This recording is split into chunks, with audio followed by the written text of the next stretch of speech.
Havaianas vous présente le rendez-vous de l'info.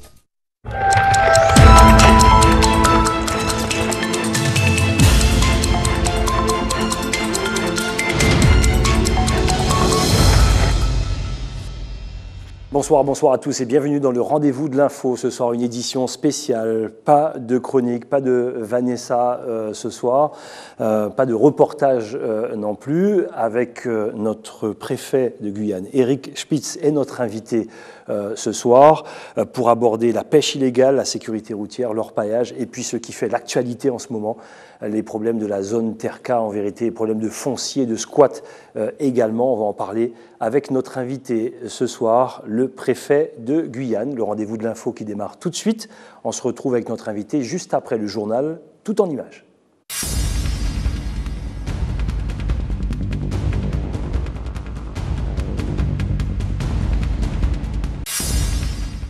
Fini les bungalows. Les pompiers du centre de secours de Makouria sont désormais dans des locaux flambant neufs.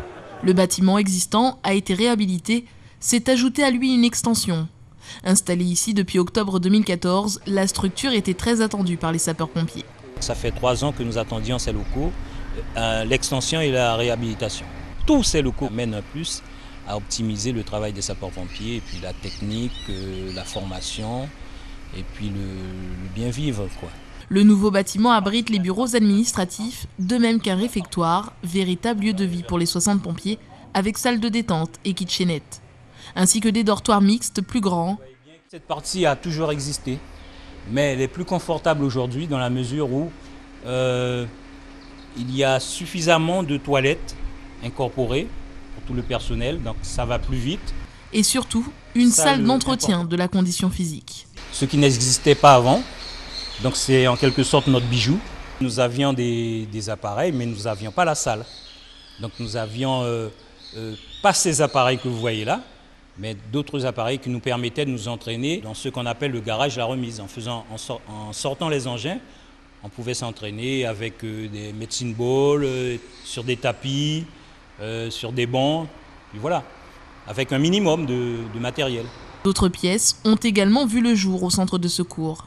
Ce local n'existait pas avant, mais par obligation de la loi, quasiment à chaque construction de caserne, on doit installer ce local. C'est le local de désinfection des ambulances, donc, pour les protocoles qui se font à chaque fois qu'il y a une intervention. Une structure moderne dont le coût s'élève à 800 000 €, financée par le Conseil général. La structure de 700 mètres carrés a été inaugurée mercredi. À cette occasion, les pompiers ont été récompensés pour leurs années de bons et loyaux services et leur mérite. Finale de la Coupe de Guyane de volleyball. 4 équipes étaient en lice hier soir pour remporter le titre de champion dans les catégories féminines et masculines. Chez les hommes, l'équipe de Montjoly 1 affrontait l'équipe du VBC. Chez les femmes, les éternelles rivales Matoury et Montjoly ont disputé ce titre. Le match opposant les filles de Matoury, guidées par l'entraîneur emblématique de la commune, M. Raphaël Toussaint, à l'équipe de Montjoly se solde par une victoire de Matoury sur un score de 3-7-1. Avec ce résultat, les Matouriennes s'offrent leur 15e titre de championne de Coupe de Guyane consécutif. Un résultat encore aujourd'hui inégalé. Pour moi qui suis là dans les 15, puisque les joueuses ont beaucoup changé, mais pour le club aussi c'est vraiment un événement de remporter 15 Coupes de Guyane d'affilée. On ne peut être content et je pense qu'on prend un ascendance psychologique sur notre poursuite en direct et c'est très bien pour la suite des événements. On a un objectif qui est d'aller chercher un 3e titre anti-Guyane et pour cela on doit être champion de Guyane. Donc c'est pourquoi on travaille très dur. Alors c'est un groupe avec des filles qui s'entendent très bien. Le coach fait très bien son travail, le recrutement, il fait passer les filles de l'équipe 2 en équipe 1.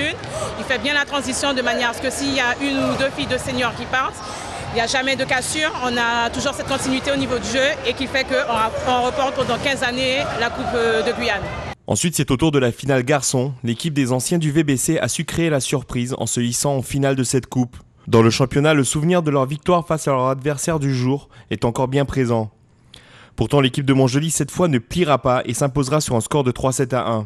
Rappelons à tous leur titre de champion de Guyane l'an dernier. On a pris une défaite 3-7-1 la dernière fois. C'était une lourde perte, mais aujourd'hui on a pu gagner. On a su monter le moral. On avait commencé quand même à gagner à 2-7 et puis ils ont remonté le 3e par expérience quand même. Mais je pense qu'avec le physique de l'équipe, on est remonté. Avec l'envie de gagner également. Le favori, c'était quand même le SL Montjoly. Nous, on a réussi à se hisser en finale. On a joué on a donné ce qu'on pouvait. On s'est trouvé quand même un peu crispé sur cette finale, ce qui a fait qu'on a perdu les 2 premiers sets assez facilement. On revient dans le 3e, mais malheureusement sur le 4e, on n'arrive pas à accrocher. Bon, ce n'est que partie remise. On espère bien pour les phases retour et peut-être pour les phases finales montrer d'autres belles rencontres avec cette équipe du VBC. La deuxième partie de saison du championnat régulier reprendra ce samedi pour les 2 catégories. Pour l'heure, les champions de Guyane sont donc Montjoly et Matoury.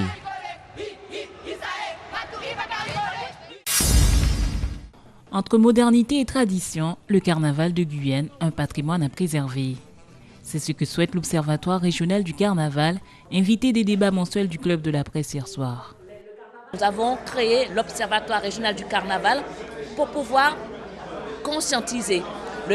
L'Observatoire est un éveilleur de conscience.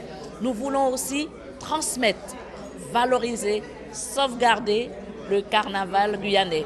Et à long terme, montrer que le carnaval, le personnage de Touloulou et le bal paré masqué peuvent être reconnus sur le plan national en tant que patrimoine, mais aussi sur le plan international en tant que patrimoine immatériel de l'humanité à l'UNESCO. Beaucoup s'interrogent sur l'évolution de ce moment fort de la société guyanaise. Depuis quelques années, le carnaval connaît une véritable évolution, le débat reste entier. Le carnaval guyanais entraîne vivre tout ce qu'on vit dans une société. Le carnaval guyanais est en pleine mutation, en pleine évolution, parce que la société guyanaise est en mutation, est en évolution. C'est vrai qu'après, il y a cette volonté de vouloir garder ces costumes traditionnels. Je dirais que si on regarde bien dans les rues, les costumes traditionnels, on les retrouve. Mais simplement, c'est vrai qu'il est pratiquement impossible aujourd'hui de sortir tous les dimanches en costume traditionnel. Mais je dirais que le carnaval guyanais n'est pas en péril, parce que nous sommes un carnaval spontané et l'évolution s'inscrit, mais la tradition perdure quand même. Alors je ne sais pas si quelque chose doit évoluer, le carnaval est quelque chose qui évolue au fil des années, au fil des générations. Chacun y apporte un peu de sa contribution et contribue à l'enrichir, si bien qu'aujourd'hui on peut dire que le carnaval guyanais a une dimension internationale, du fait de son histoire créole guyanaise, du fait aussi de l'apport des différentes communautés qui y résident et de l'imaginaire tout simplement des créateurs de ce carnaval. Entre dérive et évolution naturelle, aujourd'hui il y a un travail à faire pour conserver cette fête. Les personnalités connues pour leur implication ou travaux sur cette période mènent une réflexion sur les fondements historiques du carnaval guyanais. Un projet ambitieux qui doit aboutir au classement du carnaval de Guyane au patrimoine mondial de l'UNESCO. Amadeus est en plein tournage du clip de son dernier single à la place des Amandiers à Cayenne. Après 3 ans d'absence, le chanteur revient avec le titre « Un pot en les mots ». Sacrifié yeti loisir, ou yeti moun épanoui. Yeti yé caressé terrain pour ti moun pe construit. C'est sur un coup de tête en fait que ce titre-là m'est venu à l'idée. Et il faut dire que c'était pas prévu. La composition a été faite par Carl Tacita. Et sitôt qu'il l'a faite, il m'a appelé et il me dit qu'il a un son pour pouvoir me faire revenir sur les rails. Et puis après je lui ai dit j'ai écouté. Après j'ai dit tiens, pourquoi pas. Et puis m'est venu à l'esprit l'idée des impôts et puis le problème d'héritage. Un thème inspiré des problèmes rencontrés par son entourage. Prier directement, mais en fait c'est par des personnes interposées que je me suis basé par rapport à leurs faits, par rapport à tout ce qui leur est arrivé, et puis j'ai essayé de concocter une petite bouillabaisse pour pouvoir faire ce morceau. Les impôts augmentés pour tout le monde, c'est pareil. C'est une situation malheureusement qui pénalise tout le monde. Et sur un ton satirique, j'ai voulu aussi montrer qu'on pouvait aussi rigoler là-dessus, mais tout en restant quand même avoir une pointe de sérieux. Chanteur de dancehall à la base, Jean-Claude Caberia, alias Amadeus, s'est lancé dans la musique de carnaval lors de l'anniversaire du groupe Les Mécènes au Zéphyr. Après cette période festive, il sera de retour avec un nouveau titre, dancehall cette fois. Il y a un titre qui est prévu tout de suite après le carnaval. C'est un titre qui s'intitule Lié Chonwe. Voilà, je reviens à mes vieux amours, qui est le dancehall. Et on pourrait retrouver Ahmad dans son registre habituel. Mais après, bon, c'est vrai que je fais aussi du carnaval pour montrer qu'on n'est pas fermé. En tant qu'artiste, en Guyane, il ne faut pas que l'on reste fermé. Après AVC et Zanmi, Amadeus nous offre un pot en les mots, un pot écrit IMPEAU pour un titre qui va nous coller à la peau jusqu'à la fin du carnaval.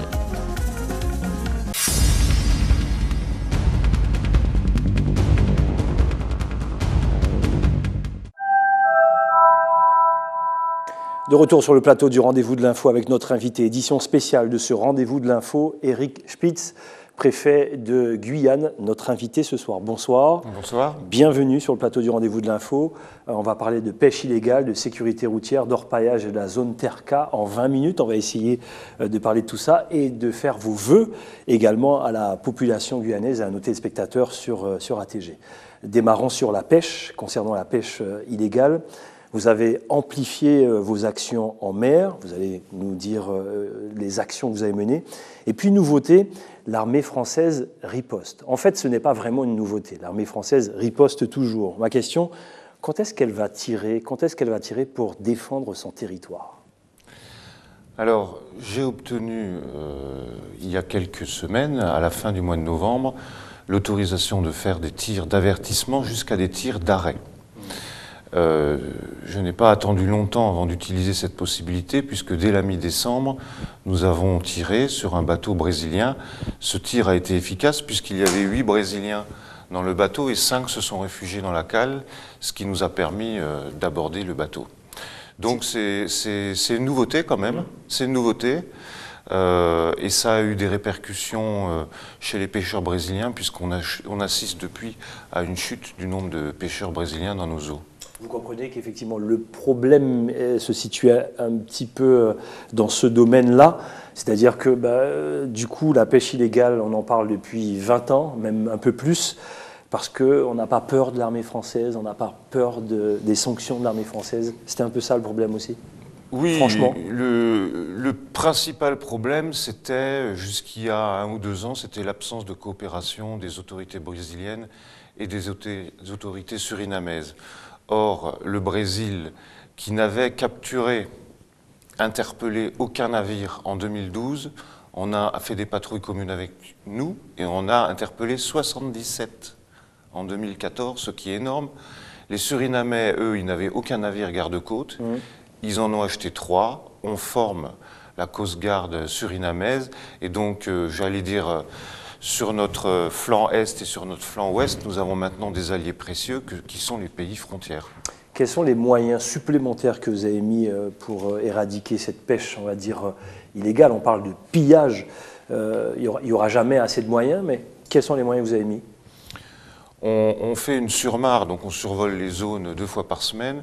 Et je crois qu'il ne faut pas se décourager, parce qu'il y a vraiment moins de pêcheurs dans nos eaux. Les moyens... Ils vous disent quoi, les pêcheurs guyanais ? Ils sont satisfaits ? Les pêcheurs guyanais, on les rencontre à peu près 1 fois tous les 2 mois. Ils prennent acte des actions que l'on mène. Ils prennent acte du fait que l'accord de principe a été donné pour achever la couverture radar. Ça, c'est extrêmement important de la Guyane, parce qu'avec un radar, on peut repérer les navires plus facilement. Et également la couverture VHF. Donc ce sont des moyens importants qui vont nous permettre d'améliorer la lutte contre la pêche illégale, mais aussi le sauvetage en mer. Et c'est quelque chose que la Guyane mérite et qu'elle aura bientôt. En gros, est-ce qu'ils ont peur de l'armée française, tout simplement ? Il faut qu'ils aient peur, sinon ils vont continuer. C'est un peu ce qu'on entend souvent de la part des pêcheurs. Je vous rappelle quand même qu'en décembre 2013, nous avons mené une action au cours de laquelle il y a eu une dizaine de blessés du côté brésilien, dont 4 par balle. Alors après, ça a eu des effets puisque les 6 premiers mois de l'année 2014 ont été relativement calmes. Il faut dire que ce n'est pas les meilleurs mois pour la pêche. Et puis malheureusement, nous avons eu cette décision du Conseil constitutionnel qui nous a, comment dirais-je, empêché de détruire des navires pendant 6 mois. Mais une nouvelle loi a été votée à l'Assemblée. Là, nous poursuivons sur un rythme encore plus élevé puisque nous avons détruit 13 tapouilles en l'espace de 5 semaines. Allez, restons sur, après la pêche illégale, l'orpaillage illégal. On a l'impression d'être en face d'un immense problème à chaque fois qu'on parle d'orpaillage illégal. Il y a une association qui s'est montée, on les appelle les hurleurs. Ils sont allés au combat, ils descendent dans la rue. Donc un immense problème, et pourtant, tous les pays qui ont des minéraux, on va dire, précieux, l'exploitent et du coup connaissent un développement conséquent dans leur pays. Qu'est-ce qu'on attend pour développer le département guyanais et faire en sorte que l'or soit exploité en Guyane comme il se doit? Alors, il y a plusieurs questions dans votre question. C'est vrai, je le sais. La première, on a un observatoire des sites miniers qui, toute la fin d'année, nous donne le nombre de chantiers qu'il y a en Guyane. Oui. Ce nombre de chantiers était légèrement inférieur à 500 au début de l'année 2014. Il est maintenant inférieur à 400, 377 chantiers. C'est-à-dire une baisse observée par satellite, sur place, par des gens, de 24% des chantiers. Donc ça, c'est un premier résultat. Deuxième question que vous me posez finalement, qu'est-ce qu'on fait pour monter une filière or? C'est la question que se posent tous les Guyanais. Voilà, donc nous avons lancé un séminaire avec tous les métiers, les artisanaux, les PME et puis les gros de demain. D'accord. Nous avons comme ambition de faire venir une major, ce qu'on appelle une major en Guyane, très rapidement. En l'occurrence Columbus Gold, qui est en train d'achever ses sondages sur le site dit de la Montagne d'Or. Et les résultats sont extrêmement probants. Il y aurait au moins 160 tonnes d'or et donc la possibilité pour une major de s'installer et de développer l'ensemble de la filière. J'ai presque envie de dire enfin, pourquoi autant de temps? Vous arrivez effectivement, tant mieux. Pourquoi c'était compliqué avant et ça a l'air plus simple aujourd'hui? Je pense qu'après le départ d'IAMGOLD, un certain nombre d'acteurs locaux ont réfléchi et se sont dit que s'il y avait encore un projet de grande taille qui avortait, c'en était sans doute fini pour 10 ans pour les firmes multinationales qui souhaitent s'installer en Guyane. Donc tout le monde a mûri, les acteurs socio-économiques, sans doute également le monde politique. Moi, je demande au service de l'État d'être très proactif, de se mettre au service de l'entreprise. Et c'est sans doute cet ensemble d'éléments qui permet d'être optimiste pour l'avenir. Par ailleurs, nous travaillons avec le ministère de l'Industrie pour créer un contrat de filière de manière... On a entendu parler de service public de l'or. Où en est ce projet? Non, il n'y a pas un projet de service public de l'or, il y a un projet de contrat de filière sur la Guyane, avec comme objectif de multiplier les entrepreneurs artisanaux, de passer à 5-6 PME, à 15 ou 20, et avoir 2 ou 3 majors qui tirent l'ensemble du secteur. Alors bien sûr, ce qui intéresse les Guyanais, c'est comment exploiter cet or, les retombées bien sûr économiques pour la Guyane. On parle d'un petit pourcentage. C'est quoi le deal lorsqu'on prend l'exemple de la Nouvelle-Calédonie? Ils exploitent leurs propres minéraux, le pays est développé. C'est ce qu'attendent les Guyanais en vérité. Est-ce que ça sera le cas pour nous ici en Guyane? Je crois qu'il y a un faux débat. La question n'est pas de savoir quelles seront les retombées fiscales pour les collectivités en Guyane. Il y en aura. Mais ce ne sont pas les principales retombées. Les principales retombées sont des retombées en termes de développement de la croissance, d'emploi, de création d'entreprises, de développement des richesses. Et j'étais à Rosabelle. J'étais à Rosabelle, au Suriname, et ils m'ont montré IAMGOLD. Les retombées pour l'ensemble du Suriname de Rosabelle, c'est 360 millions d'euros par an, dont 40 millions de fiscalité. Donc voilà, l'ordre de grandeur. Donc 40 millions de fiscalité, c'est toujours bon à prendre. Oui, bien sûr. Mais il y a aussi 320 autres millions d'euros qui irriguent l'économie surinamaise. L'opération Harpie, durée limitée. À un moment donné, il faut installer des entreprises sur le terrain? Ce qu'on fait à Dorlin est assez exemplaire, puisqu'on est installé et on a une quarantaine de militaires et de gendarmes qui sont installés. L'entreprise a construit même des carbets pour que ces militaires soient installés dans des endroits, disons, convenables. Et à partir de là, nous travaillons en partenariat et désormais, il n'y a plus d'orpaillage clandestin dans un rayon assez important autour de Dorlin de plusieurs dizaines de kilomètres. L'utilisation du mercure, problème de santé publique. Est-ce qu'il ne faut pas faire vite, là, du coup? Alors, l'endroit où il y a le plus de mercure en Guyane, c'est à Trois-Sauts. Or, il n'y a aucune exploitation aurifère en amont de Trois-Sauts. Il y a un certain nombre d'études de l'ARS qui montrent que les doses de mercure sont relativement modérées. Enfin, une étude épidémiologique a été menée et depuis 2 ans, sur le marronnier et l'Oyapock, toutes les femmes enceintes ont un prélèvement d'un cheveu. 1 an plus tard, nous regardons où elles en sont. Et donc, nous sommes passés à une logique d'action pour lutter contre ce fléau, mais le mercure est pour la plupart du temps à l'origine naturelle dans les terres de Guyane. Ce n'est pas forcément du mercure issu de l'exploitation de l'or. Il y en a, on dit que ça serait parti à peu près en 50-50. Monsieur le préfet, voici ce qui fait l'actualité en ce moment, hein, la fameuse zone dite Terka. On regarde un reportage et je voudrais votre réaction juste après. On regarde.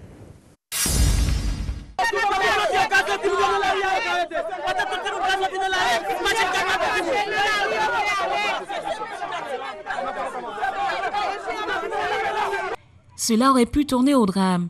Ce matin, Raymond Apché s'est rendu à la zone Terka pour démolir les maisons de fortune implantées sur sa parcelle de terrain. Une centaine d'habitants ont fait face à la pelleteuse. Un homme a failli passer sous la chenille d'un engin. Ils ont foncé sur les gens, ils ont commencé à tout casser. Ça a fait qu'il y a eu des affrontements. Il y avait les forces de l'ordre, ils ont vu que c'est eux qui venaient avec leur tractopelle sur les gens. Donc ça fait que les gens, ils ont attaqué. Après cet affrontement, un barrage de pneus les sépare. D'un côté, des habitants sont cagoulés et ont amassé des bouteilles de verre. De l'autre côté, Raymond Apché et ses engins attendent impatiemment. Bon, vous savez très bien que si j'écoute pas, si je n'assiste pas, ils peuvent inventer n'importe quoi pour m'arrêter. C'est ça. Mais j'ai dit, sincèrement, il n'y a plus d'État en Guyane. Ça va devenir le Far West de la Guyane. N'importe qui peut occuper n'importe où. Et demain, ça va finir à coups de fusil parce qu'il n'y a plus de justice. La situation est aujourd'hui explosive. Une vingtaine de gendarmes sont sur le site.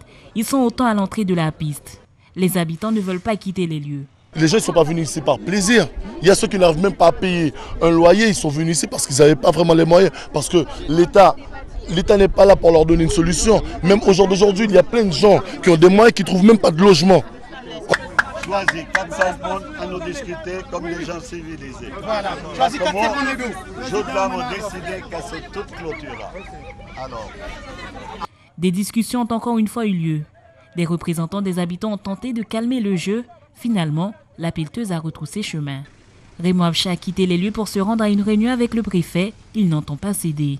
Présent à cette réunion en préfecture, le député maire de Matoury, Gabriel Serville, a rappelé le problème de logements sociaux que rencontre le département.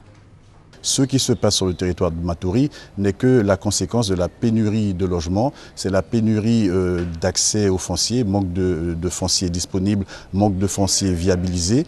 Donc je pense qu'il est temps que le gouvernement comprenne une fois pour toutes à quel point la situation est tendue sur le territoire de la Guyane. À Terka, plus de 100 personnes risquent de se retrouver à la rue sans solution de relogement.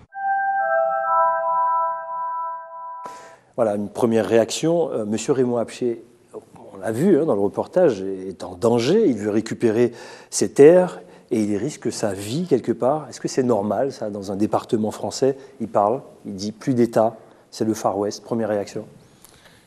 Je ne peux pas être d'accord, si vous voulez, avec la présentation que fait votre reportage. Pourquoi? Parce qu'en Guyane, j'ai bien l'intention de faire respecter le droit de propriété. Pour ça, il faut 2 conditions. Il faut une décision de justice, une demande de concours de la force publique, et puis il faut un projet d'aménagement. Or, M. Apché m'a fait sa demande de concours de la force publique le 14 janvier. J'ai aussitôt provoqué une réunion le 19. Pourquoi? Parce qu'après la demande de concours de la force publique, il faut faire une enquête sociale pour savoir qui est dans ce squat, et il faut faire une enquête de gendarmerie pour évaluer les troubles à l'ordre public quand on l'évacuera. Mais je l'ai dit, je l'ai encore vu aujourd'hui, M. Apché, on évacuera ce squat quand on aura fait ces 2 enquêtes, parce que force doit rester à la loi et parce qu'il n'est pas question que le droit de propriété soit violé en Guyane, mais on le fera en respectant la loi. Monsieur le préfet, 2 mois d'attente donc, vous le savez, ils ne partiront pas. Ils ne partiront pas, ça fait des années qu'ils sont sur ce terrain. Vous faites quoi s'ils ne partent pas?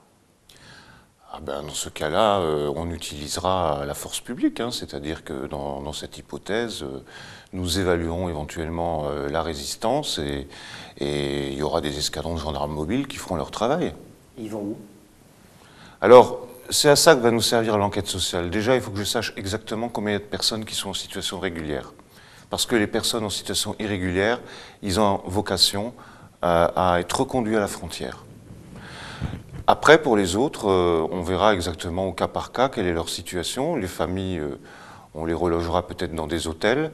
Mais je le dis encore une fois, il n'est pas question que des gens qui viennent sans respecter nos règles, qui violent nos lois, qui s'installent illégalement sur des terrains, passent avant d'autres Guyanais qui attendent depuis longtemps un logement social. Alors justement, M. Apché peut compter sur l'aide de l'État pour les faire déloger d'ici 2 mois. Voilà, en gros, c'est ça le message aussi à faire passer auprès des téléspectateurs.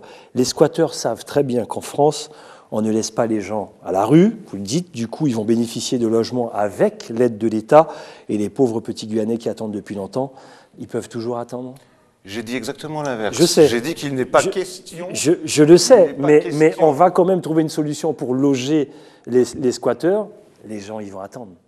Les autres qui attendent depuis des mois et des années pour avoir un appartement, un logement. Tous les squats que j'ai faits, et c'est une reprise, hein, ça fait plusieurs années. Vous dites le contraire, mais est-ce que sur le terrain, c'est ce qui se passe vraiment?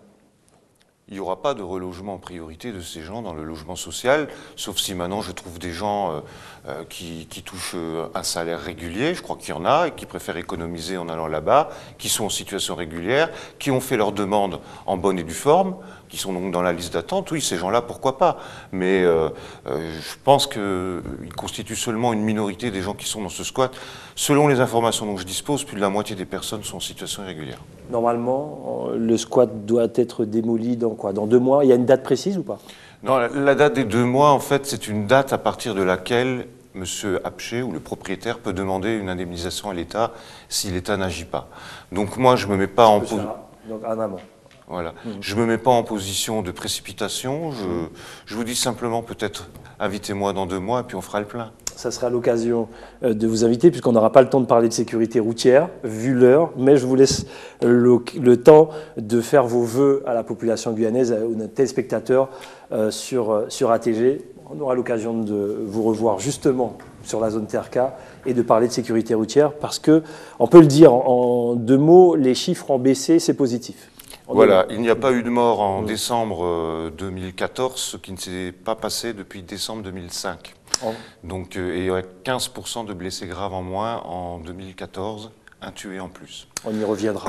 Je vous laisse la parole. Vous avez 1 minute pour faire vos vœux à la population guyanaise. J'aimerais adresser mes vœux sincères de bonheur, de joie et de santé à tous vos téléspectateurs. Je souhaite à toute la Guyane de la croissance, de l'emploi, et puis surtout, parce que c'est un grand avantage de la Guyane sur la métropole, du encore mieux vivre ensemble, pour que nous ne connaissions pas les crises qui touchent l'Hexagone. Voilà, ce multiculturalisme, il faut savoir le préserver, alors préservons-le ensemble.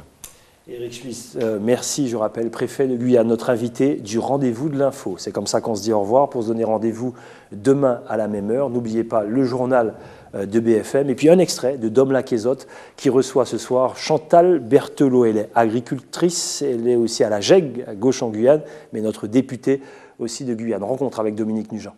Et quand on dirigeait, mais ça qui changeait. Chantal Berthelot, bonjour. Bonjour Dom. Tu vas bien? Ça va, ça va, ça va. Pas trop fatigué par tes nombreux allers-retours? Non, j'ai quitté Saint-Laurent ce matin à 7h pour être ici à 9h30 et un petit tour chez moi tout à l'heure et puis prendre l'avion ce soir pour Paris.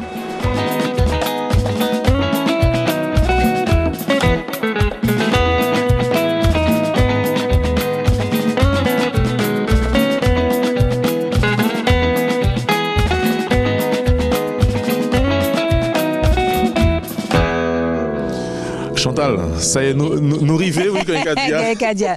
Nous river. Alors, je sais pas, j'ai l'impression que quand tu es chez toi comme ça, sur ton exploitation, j'ai l'impression que tu es encore plus heureuse. Ouais, quand même, oui. C'est le métier que j'ai choisi. Ouais. J'ai choisi la fonction de parlementaire aussi, parce que j'ai été candidate. Mais c'est vraiment le métier que j'ai choisi. Je me sens bien ici. Non. Voilà, c'est ce soir, donc juste après le journal de BFM, Dom Laquezotte, avec Chantal Berthelot. Juste avant de se dire au revoir, Monsieur le Préfet, l'affaire de la rémunération des prêtres, est-ce que c'est réglé? Non, je crois que les parlementaires guyanais ont peut-être porté une proposition de loi. Mais moi, je me contente de faire appliquer la loi. Si les élus veulent la modifier, je n'ai rien à dire. En attendant, je fais appliquer la loi. D'accord, très bien. Merci. Allez, c'est comme ça qu'on se dit au revoir. Cette fois, c'est la bonne. Le journal de BFM, Dom Laquezotte juste après. Bonne soirée, à demain.